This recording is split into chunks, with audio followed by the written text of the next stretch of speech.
కార్తీక మాస విశిష్టత గురించి, ప్రత్యేకంగా కార్తీక పౌర్ణమిని ఎందుకు అంత ఘనంగా జరుపుకుంటామనే ఒక వివరణ. కార్తీక మాసం చాలా ప్రభావవంతమైనటువంటిది. శివకేశవులకి ఇద్దరికి కూడా చాలా ఇష్టమైనటువంటిది. మాకు అంటే ఇస్కాన్ సాంప్రదాయంలో, ఈ గౌడీ సాంప్రదాయంలో ఉన్న వాళ్ళకి చాలా ముఖ్యమైనది. మాకు కార్తీక మాసం మొదలైపోయింది ఆల్రెడీ. అదేమిటి అంటారేమో, నిన్నే. మనకి మామూలుగా ఈ తెలుగు రాష్ట్రాల్లో అమావాస్య టు అమావాస్య కదా, మాకు పౌర్ణమి టు పౌర్ణమి. సో నిన్న మొదలైంది. దామోదర మాసము అంటాం. కృష్ణుడికి దీపం ఇస్తాం. ఇప్పుడు కూడా దీపం ఇచ్చి నేను ఇట్లా వచ్చాను. ఇలా ఈ నెల రోజులు కార్తీక దీపం ఇస్తాం. కార్తీక దామోదర మాసం అంటాం. అలాగే శివాలయాల్లో కూడా ఈ కార్తీక మాసం పూజలు బాగా జరుగుతాయి. లక్షపత్రి పూజలు అవి జరుగుతాయి. అలాగే అయ్యప్పలు కూడా చిన్నప్పుడు పాట బాగా వినేవాళ్ళం మేము. కార్తీక మాసములో నీ వ్రతమును బూనుకొని మాల ధరించిన నిష్టగరిష్ఠులు గుమిగూడి ఉన్నారు, స్వామి భక్తులు అయ్యేరు. సో కార్తీక మాసం చలికాలం కదా. ఈ చలికాలంలో పొద్దున్నే లేవడం, చన్నీళ్ళు స్నానం చేయడం, ఒక వ్రతాన్ని ఆచరించడం.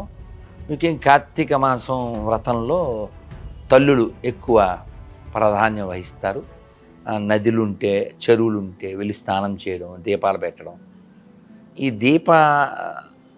దీపాల కార్యక్రమం అంతా ఈ నెల రోజులు బాగా జరుగుద్ది.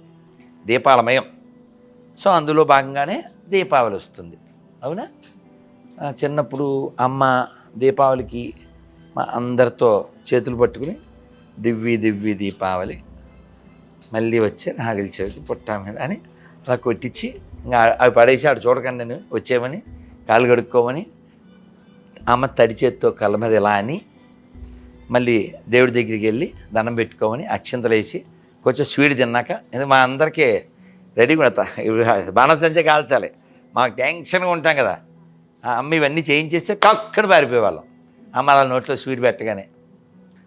సో ఉత్సాహభరితమైనటువంటి నెల, ఉత్సవాలు కలిగినటువంటి నెల. అందులో దీపావళి ఒకటి, కార్తీక పౌర్ణమి ఒకటి. అంతా వెలుగులు. కార్తీక మాసం అంతా ఏమిటి? వెలుగు వెలుగు వెలుగు. ఈ దీపాలు ఎందుకు దాని ప్రాధాన్యత అంటే, ఈ చలికి రకరకాల క్రిములు అవి వస్తుంటాయి. సో ఈ వెలుగు వలన అనారోగ్యాలు అవి దూరం అవుతాయి. అందులోనూ మీరు పెట్టే రకరకాల మంచి నూనెలు, అంటే ఏదో కల్తీ నూనెలు కాకుండా మంచి నువ్వుల నూనెలు, మంచి నూనెలు, అలాగే మంచి నేతి దీపాలు. దానివల్ల మన యొక్క ఎన్విరాన్మెంట్కి చాలా మంచిది. అందువల్ల కార్తీక మాసం చాలా ఉత్తమమైనటువంటిది, శివకేశవులకి మంచిది. సరదాగా గరికపాటి వారి మాటలో చెప్పాలంటే, వినాయకుడికి 9 రోజులు చేశారు, వాళ్ళ అమ్మకి 10 రోజులు చేశారు. వెంటనే శివుడు మరి నాకు అంటాడు, నెల మొత్తం మీకే అంటారు. ఆ తర్వాత మరి విష్ణుమూర్తి మళ్ళీ ఆయనకో నెల, అంటే ధనుర్మాసం. అంటే మీరు గమనించండి, అంతా ఉత్సవమే. ఉత్సవం. మనిషి బిజీగా ఉండాలి. ఆ బిజీ ఉన్నతి వైపు నడపాలి. ఇప్పుడు మీరు గమనించండి, హిందువులు ఎక్కడా కూడా ఆ దేశాన్ని చీల్చేద్దామా, లేకపోతే ఆ జాతిని నాశనం చేసేద్దామా, ఇలాంటి ఐడియాలు రావు. ఎందుకు? ఖాళీగా ఉండరుగా. పొద్దున్న లేస్తే ఆడవాళ్ళు వాళ్ళ పూజల్లో వాళ్ళు బిజీగా ఉంటారు, పురుషులు వాళ్ళ పూజల్లో వాళ్ళు బిజీ. మనకు బోల్డెని విధానాలు ఇచ్చారు, వ్రతాలు ఇచ్చారు. మౌనవ్రతం ఒకటి, రామకోట రాయడం ఒకటి, పూజ చేయడం ఒకటి. పూజ చేసేటప్పుడు మౌనంగా ఉండడం, పువ్వులు కొయ్యడం. రేపు శుక్రవారం దేవుడి గదికి అడగాలి. అమ్మ ఊరు వెళ్ళింది, వెళ్ళే ముందు చెప్పుద్ది. బుధవారం ఊరు వెళ్తుంది అమ్మ మళ్ళీ శనివారం కానీ రాదు.